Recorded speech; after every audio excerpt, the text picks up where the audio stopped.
بسم اللہ الرحمن الرحیم، اللہ کے نام سے جو بہت مہربان بار بار رحم فرمانے والا ہے۔ بے حروف تہجی میں سے، جسے الف با تا سا ہم کہتے ہیں۔ عربی میں کچھ حروف تہجی ایسے ہیں کہ جن کے معنی ہیں، جن میں سے سب سے پہلے بے کا یہاں پر حرف آیا ہے۔ بے کا معنی ہوتا ہے ساتھ۔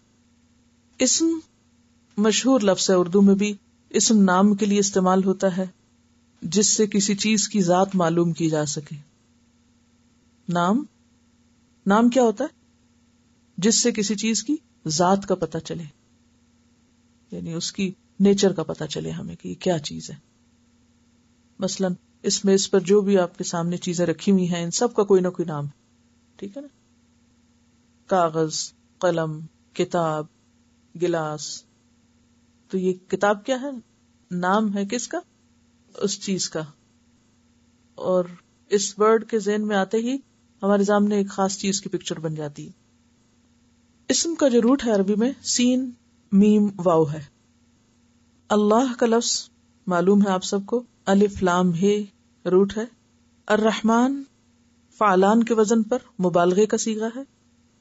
کچھ باتیں شاید آپ کو مشکل لگیں تو لکھ چھوڑیے، نہ بھی سمجھ آنے لگے گی سمجھ۔ رحمان کا روٹ رے ہے میم ہے، رحم سے ہے۔ لطف اور کرم کا معنی اس میں پایا جاتا ہے، اور رحمان میں بہت زیادہ مبالغہ ہے، بہت زیادہ رحم کرنے والا۔ الرحیم کا لفظ بھی اسی روٹ سے ہے، اس کا بھی روٹ رے ہے میم ہے، بہت زیادہ رحم فرمانے والا۔ انسان جب بھی کوئی کام شروع کرتا ہے، کوئی نیا کام، کوئی اہم کام، کوئی قابل ذکر کام، تو عموماً وہ کسی کے بھروسے پہ کرتا ہے۔ ایسا ہی ہے نا؟ کس کس کا بھروسہ لیتا ہے؟ کبھی اپنی طاقت، میں کر سکتی ہوں، کبھی اپنی ذہنی طاقت، کبھی قابلیت، کبھی صحت، کبھی اپنی عقل اور علم اور سمجھداری، اور انسان سمجھتا ہے کہ یہ تو میرا کمال ہے، میں کرنے والا ہوں، میں کر سکتا ہوں۔ یا پھر اپنے سے باہر کچھ اور چیزوں کا بھروسہ لیتا ہے، بچے کام آئیں گے، یا یہ میرا مال کام آئے گا، یا فلاں میرے دوست میرا ساتھ دیں گے، یا فلاں انسان میری مدد کرے گا۔ ایسے ہی ہوتا ہے نا؟ کوئی اہم کام آپ کرنے لگے تو کیا خیال آتا ہے میرے پاس پیسے، میں کر سکتا ہوں، ہے مجھے اتنی سمجھ، میں خود یہ سیکھ سکتا ہوں۔ تو یہ بالکل ایک قدرتی سی بات ہے کہ انسان جب بھی کوئی اہم کام، مثلاً آپ اگر آج کل کے حساب سے دیکھیں تو آپ کی زندگی میں اہم کام کیا ہوا ہے؟ قرآن کا آغاز آپ کر رہے ہیں آج، یا اس کورس کا آغاز کیا آپ نے، تو آپ کے دل میں کیا خیال آیا؟ میرے پاس گاڑی بھی ہے، میرے پاس وقت بھی ہے، یا میری ہمت توفیق بھی ہے، عقل ہے، سمجھ ہے، سب ہے، اور میں کر سکتی ہوں۔ قدرتی تو شیطان ایسی باتیں ذہن میں ڈالتا ہے، اور عام رجحان بھی یہی ہوتا ہے کہ جب ہم کسی اہم کام کے کرنے کا سوچتے ہیں تو ہم سوچتے ہیں آتا ہے مجھے، میں کر سکتا ہوں۔ کبھی اپنے علم پہ بھروسہ، کبھی اپنی طاقت پہ بھروسہ، کبھی کسی بھی خارجی امر پہ بھروسہ، کبھی اسباب پہ بھروسہ۔ ٹھیک ہے، انسان کو اللہ تعالیٰ نے حکم دیا کہ وہ اسباب کو استعمال کرے، لیکن اسباب پر بھروسہ نہیں، تو کیا کرے؟ بسم اللہ الرحمن الرحیم، اللہ میرے میں طاقت نہیں، تیرے بھروسے پہ کام کرنے جا رہی ہوں، تو کرائے گا، کیونکہ ہر چیز پر تیری رحمت چھائی ہوئی ہے، میں تیری رحمت کی وجہ سے اس قابل ہوں گی کہ میں یہ کر سکوں، پڑھ سکوں یا پڑھا سکوں یا آ سکوں یا اس پر عمل کر سکوں۔ تو مومن کا طرز عمل کیا ہوتا ہے؟ کافر ہے تو شمشیر پہ کرتا ہے بھروسہ۔ وہ ایک عام شعر آپ نے پڑھا ہوگا نا کہ وہ اسباب پہ بھروسہ کرتے ہیں۔ ان میں اور آپ میں فرق کیا ہے؟ مومن اسباب اختیار کرتا ہے، بھروسہ نہیں کرتا۔ یہ ایک اندر ایک ایسا فرق آ جاتا ہے ایمان لانے کے بعد اور اللہ کے دین کی طرف آنے کے بعد کہ انسان حقیقی عاجزی اختیار کرتا ہے، ہر کمال اللہ کے لیے، ہر تعریف اللہ کے لیے، اور اپنی صرف کوشش۔ تو سب سے بہتر آغاز کسی بھی کام کے لیے کیا ہو سکتا ہے کہ انسان وہ کام کس طرح شروع کرے؟ اللہ کے بھروسے پر شروع کرے۔ تو ہمیں حکم کیا دیا گیا کہ ہم کیا کریں؟ اپنے کاموں کو کس سے شروع کریں؟ بسم اللہ سے۔ جیسے وضو کرتے وقت، کھانا کھاتے وقت، گھر میں داخل ہوتے وقت، گاڑی میں بیٹھتے وقت. تو جتنے بھی اہم کام ہیں ان کے شروع میں آپ کو کیا کرنا ہے؟ بسم اللہ پڑھنا ہے. اور اہم ترین کاموں میں سے اہم قرآن پڑھنا. اس لیے قرآن کے آغاز میں بھی آپ کیا کرتے ہیں؟ بسم اللہ الرحمن الرحیم پڑھتے ہیں. الحمد للہ، سب تعریف اللہ کے لیے ہے. رب العالمین، جو رب ہے تمام جہانوں کا، یا جو تمام جہانوں کا رب ہے. اب یہاں پر آپ دیکھیے کہ للہ لام کا معنی ہے کے لیے، اردو میں بھی استعمال ہوتا ہے، جیسے لہذا یا الحمد للہ. ہم اردو میں بھی الحمد للہ کا لفظ بولتے ہیں اور اس میں بھی اسی معنی میں بولتے ہیں.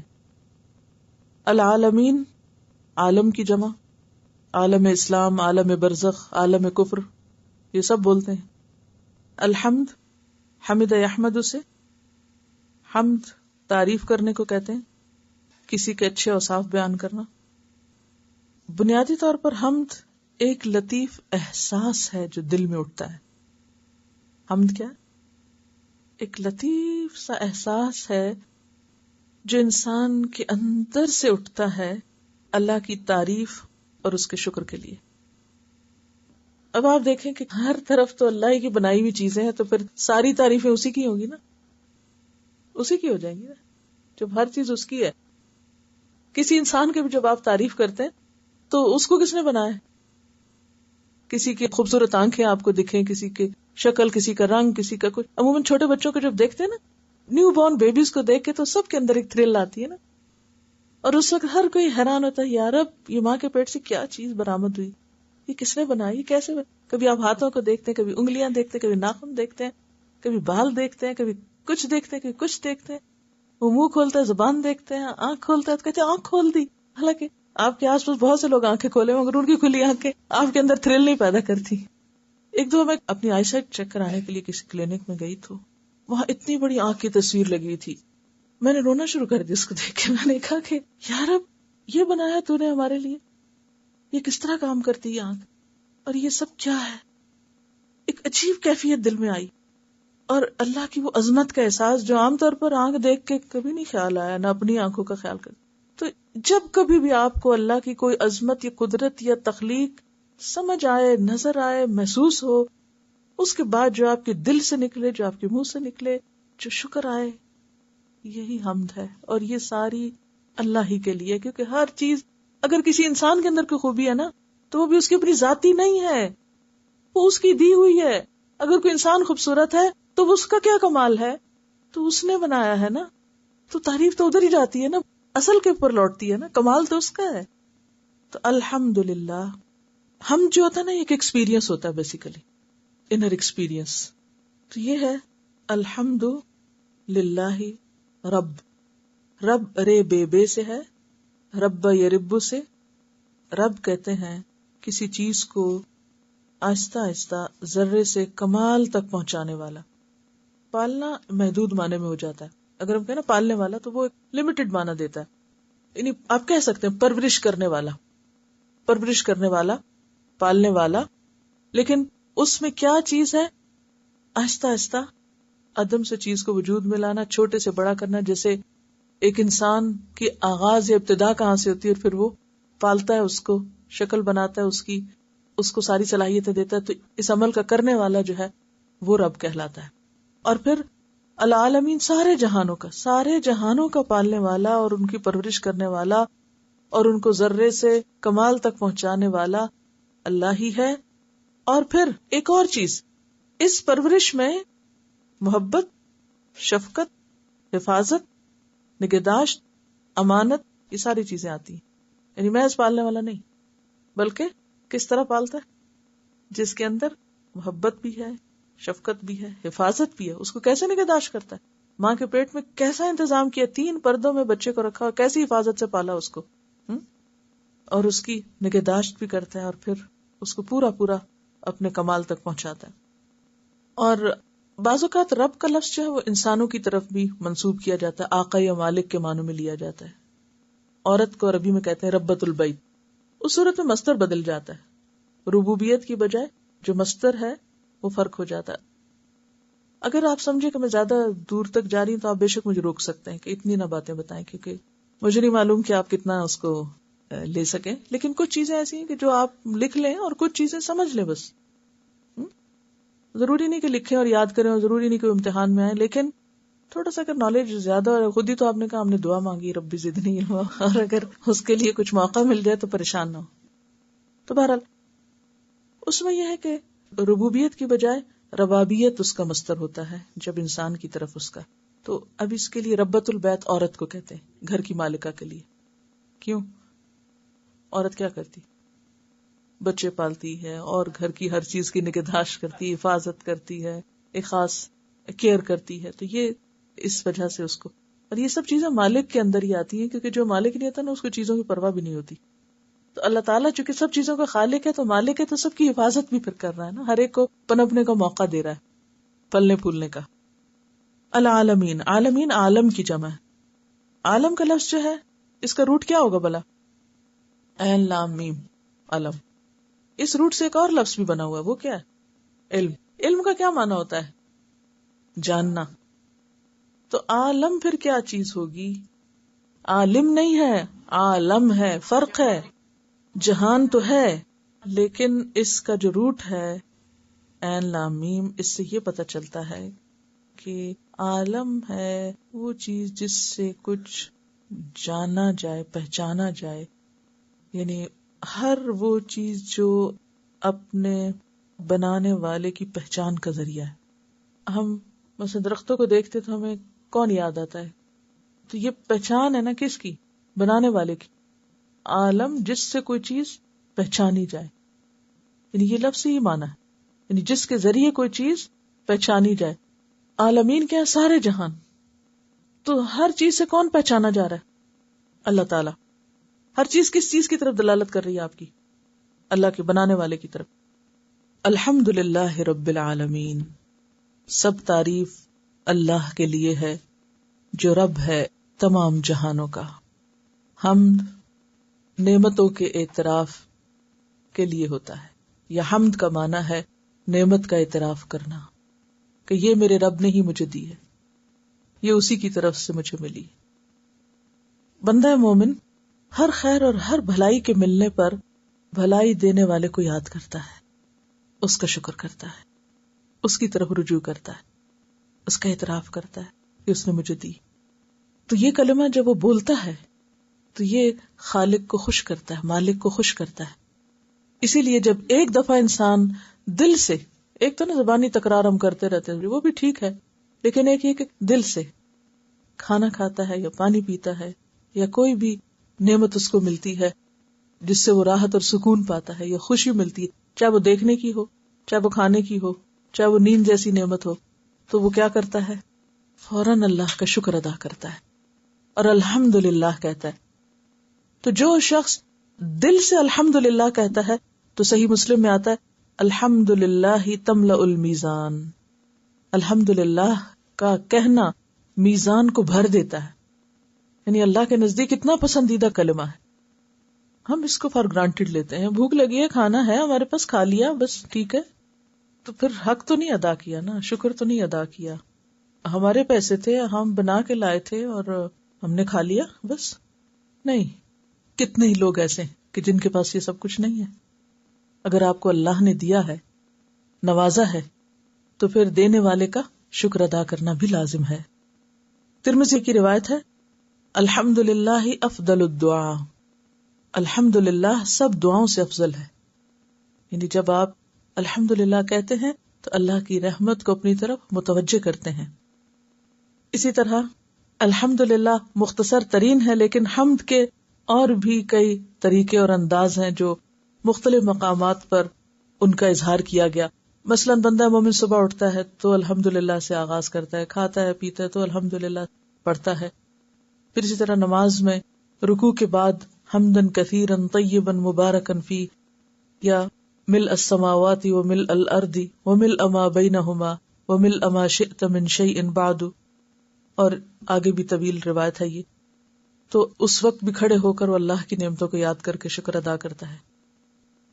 اسی طرح جب کوئی اس کی زندگی میں خاص نعمت آتی ہے تو وہ اپنے اپنے الفاظ میں اس کا اظہار کرتا ہے، کیونکہ وہ جیسے پہلے میں نے لفظی وضاحت میں عرض کیا تھا کہ وہ جو ایک تھرل دل میں پیدا ہوتی ہے کسی نعمت کو دیکھ کر، تو اس کے بعد پھر بے ساختہ جو الفاظ زبان سے نکلتے ہیں وہ اللہ کے ہاں بہت ہی ویلیویبل یا قدر کیے گئے الفاظ ہوتے ہیں. اس لیے ہم دیکھتے ہیں کہ جب کسی شخص نے آپ صلی اللہ علیہ وسلم کے پیچھے نماز پڑھتے وقت رکوع سے اٹھ کر یہ کہا تھا ربنا ولک الحمد، تو آپ نے پوچھا تھا سلام پھیرنے کے بعد کہ یہ کس نے یہ کلمہ ادا کیا، کیونکہ میں نے دیکھا 30 سے زائد فرشتے لپکے اس کلمے کو اٹھانے کے لیے. یعنی اتنی بڑی بات اس نے کہی، اور وہ کیا تھا؟ دراصل محبت کا اظہار تھا، اپنے جذبات کا اظہار تھا کہ یا رب تیرا شکر کیسے ادا کروں. کوئی اس کو نعمت یاد آئی ہوگی اللہ کی، تو الحمدللہ کہنا بہترین الفاظ میں اللہ کی نعمت کا شکر ادا کرنا ہے. تو الحمدللہ رب العالمین. اور یہاں پر رب العالمین کیوں کہا گیا کہ یا رب تو مجھے بھی دیتا ہے، اور تو پورے جہان کا پالنے والا ہے، سب کی نگہداشت کر رہا ہے، سب کو کھلا رہا ہے، پلا رہا ہے، تیرا کس طرح شکر ادا کیا جائے. الرحمن الرحیم، بہت ہی مہربان ہے، بار بار رحم فرمانے والا ہے. وہ ہمیں نعمتیں دیتا ہے، ہم گناہ کرتے ہیں، وہ ہمیں پکڑتا نہیں، وہ ہمیں اتنا کچھ دیتا ہے جسے ہم گن نہیں سکتے، جس کا شمار نہیں کر سکتے، لیکن جواباً ہم شکر ادا نہیں بھی کرتے تو نعمتیں روکتا نہیں، وہ پھر بھی دیتا چلا جاتا ہے. تو یہ سب کچھ کیسے ہے؟ آپ دیکھیں نا، آپ کسی کے ساتھ احسان کریں وہ نہ مانے، پھر کریں وہ نہ مانے، تیسری دفعہ کریں وہ نہ مانے، پھر آپ کیا کرتے ہیں؟ کہتے ہیں بس بہت ہو گئی، کافی. لیکن اللہ تعالیٰ کتنی مخلوق اس کی ایسی ہے جو صرف لے رہی ہے اور جواب میں اس کا کچھ بھی شکر ادا نہیں کرتی، لیکن اس کے باوجود وہ اپنی رحمتیں اور نعمتیں عام کیے ہوئے. تو یہ الرحمن الرحیم کے سوا کوئی نہیں کر سکتا. اور رحمان جو ہے یہ فعلان کے وزن پر مبالغے کا صیغہ ہے، بہت زیادہ رحمت فرمانے والا. مالک یوم الدین، روز جزا کا مالک ہے.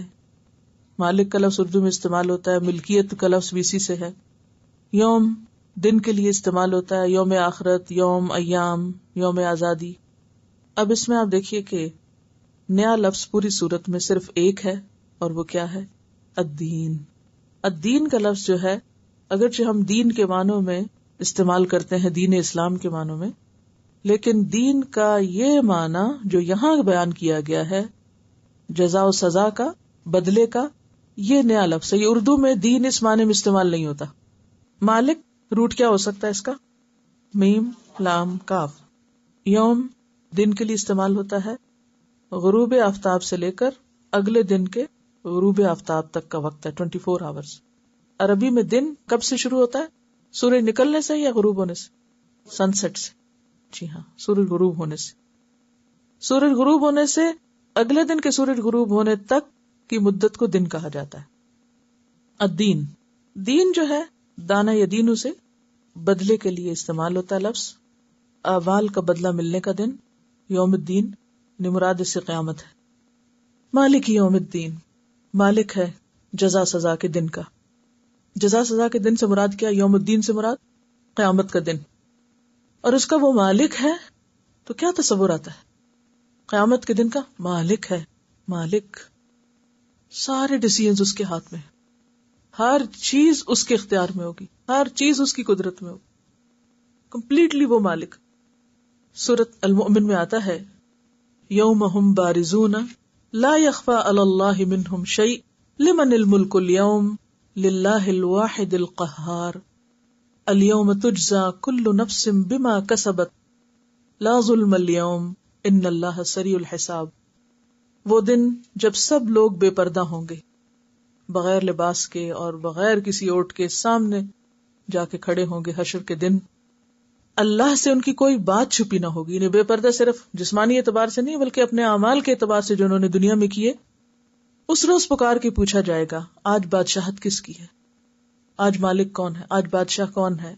تو سارا عالم پکار اٹھے گا للہ الواحد القہار، صرف ایک اللہ کی جو بہت زبردست ہے. پھر فرمایا آج ہر شخص کو اس کی کمائی کا بدلہ دے دیا جائے گا. وہ دن بدلے کا دن ہے جس کا وہ مالک ہے، اسی کی بادشاہت ہوگی اس دن، اور وہ ہر ایک کو اس کے کیے کا بدلہ دے گا. آج ہر متنفس کو اس کی کمائی کا بدلہ دیا جائے گا جو اس نے کی تھی. آج کسی پر کوئی ظلم نہ ہوگا اور اللہ حساب لینے میں بہت تیز ہے. حساب لیتے اس کو دیر نہیں لگتی. اور آپ نے یہ دنیا میں محسوس کیا ہوگا نا، بعض اوقات آپ کی زبان سے کوئی ایک بات نکل جاتی ہے تو فوراً ہی پکڑ آ جاتی ہے. ہوتا ہے نا ایسے. ہم دعویٰ کرتے ہیں یہ کام تو میں کل ضروری کر لوں گی، یہ کیا مشکل ہے، یہ چیز تو ایسے ہے، اور پھر اللہ تعالیٰ بتاتے کہ تم سمجھتے یہ سب تمہارا کمال ہے. تو مالک یوم الدین، مالک ہے روز جزا کا. ایاک نعبد، صرف تیری ہم عبادت کرتے ہیں. و ایاک نستعین، اور صرف تجھ ہی سے ہم مدد چاہتے ہیں. ایاک، صرف تیری. یہ دو لفظ ہیں بیسیکلی، ایا اور کا. صرف تیری ہی یا صرف تجھ سے ہی. نعبد، عبادت کا معنی، عبادت، عابد، معبود، یہ سب اردو میں لفظ استعمال ہوتے ہیں. وا، جیسے دو لفظوں کے بیچ میں ہم بولتے ہیں جوڑنے کے لیے، شان و شوکت نہیں کہتے، شان و شوکت کہتے ہیں، لیکن اصل میں یہ وہی وا ہے، یعنی شان اور شوکت. وا بمانا اور کے ہے یہاں. نستعین، ہم مدد چاہتے ہیں. استعانت کا لفظ تعاون، معاون، معاونت، یہ اردو میں لفظ استعمال ہوتے ہیں. ایاک، صرف تیری. یہ دو لفظ ہیں بیسیکلی، ایا اور کا. صرف تیری ہی یا صرف تجھ سے ہی. نعبدو، کیا روٹ ہوگا؟ این بے دال، عبادت. عبادت کا لفظی معنی کیا ہے؟ ہم عربی ڈکشنری دیکھتے ہیں، ایک ڈکشنری جس کا نام ہے لسان العرب، کئی والیومز میں ہے. لسان العرب میں دیکھتے ہیں کہ اصل العبودیت الخضوع والتذلل، یہ معنی ہے. خشوع و خضوع لفظ کبھی سنا؟ تو عبودیت کی جو اصل ہے وہ ان دو لفظوں میں ہے، خضوع اور تذلل. یہ دو لفظ یاد کر لیں، الخضوع والتذلل. خضوع کا کیا معنی ہوتا ہے؟ دب جانا. خضوع دب جانا، تذلل عاجزی. تو عبادت کی اصل کیا ہے؟ جھکنا اور عاجزی اختیار کرنا، انتہائی محبت کے ساتھ اور انتہائی خوف کے ساتھ جھکنا. کمال الذل اور کمال الحب، اس میں دو چیزیں آتی ہیں پھر، ذل اور حب. یہ دو لفظ یاد رکھیں. عبادت ان دو چیزوں سے مل کے بنتی ہے. کس سے؟ ذل اور حب سے. حب کس کو کہتے ہیں؟ محبت کو، تو سب کو پتا. ذل عاجزی، انتہائی عاجزی. اچھا اب اس کو نہ تو رٹیے نہ ہی پریشان ہوئیے، ذرا سوچئے کیا آپ کو فیلنگ آئی اس لفظ سے؟ عبادت کیا ہے؟ لفظ عبادت سنتے ہی آپ کے اندر ایک احساس آنا چاہیے کہ آپ نے کیا سنا. اگر کوئی لفظ بولتا ہے عبادت تو آپ کے اندر فوراً اس کا معنی آنا چاہیے. کیا معنی آئے گا؟ ابھی آپ کہہ رہے تھے بندگی، غلامی، یہ سب باتیں ٹھیک ہیں، لیکن اصل جو ہے عبادت کا لفظ، اس میں دو کانسیپٹس جو ہیں، عاجزی بھی ہو اور خوف بھی شامل ہو. محبت اور عاجزی بھی اگر آپ یاد کر لیں گے تو بات بن جائے گی. انتہائی محبت، انتہائی عاجزی، انتہائی محبت، انتہائی عاجزی. تو اللہ کی عبادت ہو نہیں سکتی جب تک کہ انسان کے اندر انتہائی عاجزی اور انتہائی محبت نہ. جب ہم کہیں گے ایاک نعبد، کیا کہہ رہے ہیں؟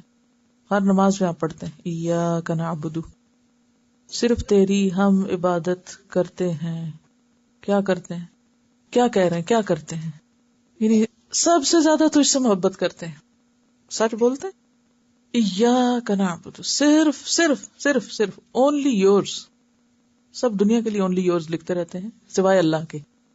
جس کے لیے اونلی یورز ہونا چاہیے اس کے لیے کبھی اونلی یورز نہیں کرتے.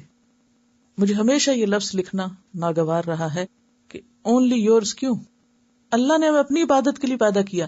ما خلقت الجن والانس الا لیعبدون، اور ہم بندوں کے اونلی یورز ہو گئے. اسلام تو آیا تھا بندوں کی غلامی سے نکال کے اللہ کی غلامی میں ڈالنے کے لیے، اور ہم بندوں کے غلام ہو گئے. میں سمجھتی ہوں کہ ہم جب بندوں کو اونلی یورز لکھتے ہیں تو اس کا کیا مطلب ہوتا ہے، لیکن اونلی یورز صرف اللہ کے لیے ہو سکتا ہے، غیر اللہ کے لیے نہیں ہو سکتا. یہ مومنانہ طرز عمل نہیں ہے اونلی یورز لکھنا انسانوں کے لیے، ٹھیک ہے، لیکن ہم کبھی سوچتے نہیں. محبت سے لکھتے ہیں نا، چلیے کہتے ہیں محبت میں ہر چیز جائز ہوتی. یہ بھی صحیح ہے کہ نہیں؟ یہ بھی صحیح نہیں ہے، اس لیے کہ ہمارا معیار یہ قرآن ہے، لوگوں کی کہاوتیں نہیں ہیں، لوگوں کے اقوال نہیں ہے کہ کسی نے فرمایا تھا تو ہم اس کے مطابق اپنے آپ کو بنا لیں. ٹھیک ہے، تو ایاک نعبد، صرف تیری ہم عبادت کرتے ہیں، بہت زیادہ محبت تجھ سے کرتے ہیں، تیرے آگے جھکے ہوئے ہیں، جھکے ہوئے ہیں. وَإِيَّاكَ نَسْتَعِينُ، اور صرف تجھ سے ہم مدد چاہتے ہیں، صرف تجھ سے ہم مدد چاہتے ہیں. نستعین کا لفظ جو ہے یہ اس کا روٹ ہے عین واو نون. عین واو نون، کسی سے مدد چاہنا، کسی سے تعاون حاصل کر. تعاون کا لفظ تو اسی سے نکلا ہے. ایاک نعبد و ایاک نستعین. اگر وہ مالک ہے اس دن کا تو پھر ہمیں بھی کیا کرنا چاہیے؟ صرف اس کے بن جانا چاہیے. اونلی یورز، کیونکہ مالک جو تو ہے، کوئی اور ہے نہیں نا کہ اس کے وفادار ہوں. صرف تیری ہم عبادت کرتے ہیں، صرف تیری. اور عبادت میں کیا؟ عاجزی اور محبت، کہ محبت کے ساتھ تیرے آگے جھکے ہوئے ہیں، تجھ سے ڈرتے بھی ہیں اور تیرے آگے سر رکھے ہوئے ہیں. عبادت کی اعلیٰ ترین شکل کیا ہے؟ سجدہ، جس میں انسان واقعی عاجزی کا فزیکلی ثبوت دیتا ہے. سب سے چھوٹی شیپ ہو جاتی ہے بندے کی، اور انسان اپنا ناک اور اپنا ماتھا، جو دونوں انسان کی عزت کی علامت ہے، یہ زمین پہ ٹیک دیتا اپنے رب کے حضور. اور یہ پیشانی صرف اسی کے آگے جھکنی چاہیے، یہ ناک صرف اسی کے آگے زمین پہ لگنا چاہیے. تو ایاک نعبد، صرف تیری ہم عبادت کرتے ہیں. و ایاک نستعین، صرف تجھ سے ہم مدد چاہتے ہیں. دنیا میں جو بھی ہماری مشکلات ہیں ان میں بھی تیری ہی مدد چاہیے ہمیں، تیری بھروسے پہ ہم چل رہے ہیں.